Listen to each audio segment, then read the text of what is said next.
À quelques mètres seulement de la 4 voies, un site illégal de stockage et de retraitement de déchets du bâtiment. Et derrière, on va se retrouver avec des matériaux qui peuvent présenter un danger puisqu'on va avoir du goudron, on voit des restes de destruction de bâtiments qui potentiellement peuvent contenir l'amiante.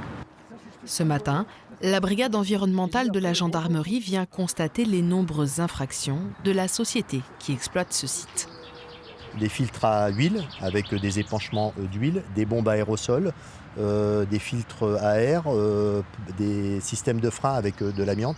Et donc dans une benne qui n'est pas adaptée à ce type de collecte de déchets. Ces déchets ne devraient pas être là et être dans des bacs de rétention qui sont conçus, hermétiques et qui font l'objet d'une traçabilité particulière. Pour stocker ces matières dangereuses, l'entreprise aurait dû obtenir des autorisations spécifiques et faire classer son terrain. 2 fois par an, pendant 2 semaines, la brigade environnementale de la gendarmerie déploie l'opération Territoire propre.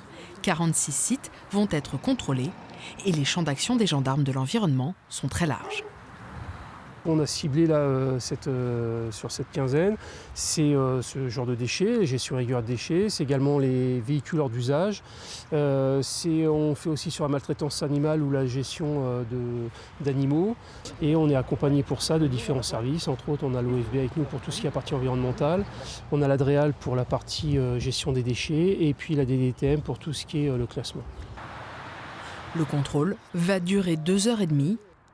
Et sur ce terrain normalement destiné à l'agriculture ou à la sylviculture, les délits s'ajoutent. Alors on se trouve sur une zone de remblai avec des matières inertes qui ont été poussées vers un espace naturel. Et en contrebas, dans la direction de Montbras, on a une zone de captage d'eau potable qui dessert les habitants de la commune. L'enquête devra déterminer la nature des matériaux et surtout leur quantité. Des analyses des sols et des sous-sols seront menées pour connaître l'état de pollution du site et les conséquences sur l'environnement.